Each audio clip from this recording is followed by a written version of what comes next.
Live ক্লাসে join হইতাম না। তো তারপরে অনেক ভাইবা চিন্তা দেখলাম যে সিগন্যাল নিয়ে আসলে কিছু হবে না, কারণ যেই দিন থেকে আমি সিগন্যাল গ্রুপ থেকে বের হয়েছি সেই দিন থেকে আমি শিখার পিছনে ভাই দৌড়াইছি। আমি এমনও দিন গেছে ভাই, বিশ্বাস করবেন না, আমি যে কতবার সুইসাইড করার যে প্ল্যান করছি একমাত্র আল্লাহ জানে। আমি কতবার যে অ্যাকাউন্ট লস করে যে ভাই নিজের গালে যে কতবার থাপড়াইছি চড়াইছি একমাত্র আল্লাহ জানে, ঠিক আছে। শুধু আমি না ভাই, প্রত্যেকটা ট্রেডারের সেম কাহিনী, ঠিক আছে।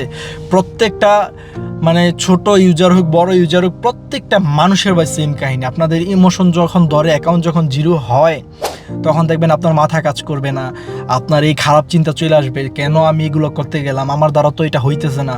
বাট ট্রাস্ট মি ভাই, বিশ্বাস করেন, একটা জিনিস মাথায় রাখেন, এখন বর্তমানে সিগন্যাল কিন্তু তেমন কেউ লাইভে এসে সিগন্যাল দেয় না, আর যদিও দেয় ভালো, আর অনেকেই বটের সিগন্যাল দেয়, ফিউচার সিগন্যাল দেয়। একটা জিনিস মাথায় রাখবেন যে একটা বট, একটা রবট যদি সিগন্যাল দিতে পারে, তাহলে আপনি আমি তো একজন মানুষ, আমাদেরও তো রিয়েল নলেজ বইলে আছে, আমাদের তো একটা জ্ঞান বইলে আছে।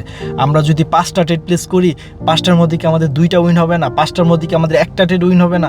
এতটাই কি খারাপ অ্যাকুরেসি হয়ে গেছে, এতটাই কি মানে কি বলবো, মানে মানে এত মানে এই বিন্দু পরিমাণ কি ভাই আমাদের রিয়েল নলেজটা নাই যে 5টার ভিতর একটা ট্রেড প্লেস করলে উইন হবে, এরকমটা কি আমাদের মধ্যে নাই? আপনারা নিজেকেই জাস্ট আক্স করেন যে আমি যদি 5টা ট্রেড প্লেস করি, 5টার মধ্যে কিন্তু আপনাদের 3টা মিনিমাম উইনও হয়ে যায়। তো আমি ধরলাম আপনার যদি 5টার মধ্যে 2টা উইন হয় ভাই, আপনি কিন্তু মার্কেট থেকে কিন্তু end of the time profit নিয়ে বের হইতে পারবেন, মানি ম্যানেজমেন্ট, রিস্ক ম্যানেজমেন্ট কইরা, ঠিক আছে। তাহলে কেন ভাই আপনারা সিগন্যালের পিছনে দৌড়াইতেছেন? শিওর শট বলে মার্কেটে কিছু আছে রে ভাই? কিচ্ছু নাই। সে যদি আপনাকে যদি বলে যে শিওর শট, আপনি তার উপর নির্ভরশীল হয়ে 100% অ্যামাউন্ট মাইরা দিতে পারেন, অথচ আপনার নিজের উপর কনফিডেন্স নাই, কেন রে ভাই?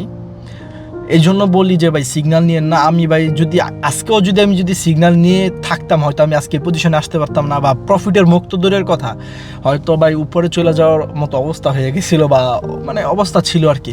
তো সবার উদ্দেশ্যে একটা কথা বলি যে ভাই সিগন্যালকে একটু না বলেন, রিয়েল নলেজ একটু শেখার চেষ্টা করেন। আপনি শিখেন, শেখার পরে যদি মনে হয় যে না আপনার জন্য ট্রেডিং না, তাহলে ভাই আপনি ট্রেডিং বাদ দিয়ে দেন। কারণ ট্রেডিং সবার জন্য না ভাই, এই জিনিসটা মাথায় রাখেন।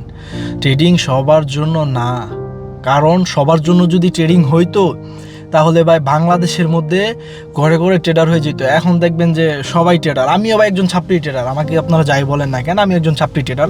আমিও হুটহাট করে উঠাই এসে পড়ছি, আপনারা আমাকে এই পর্যন্ত উঠাই ফেলছেন।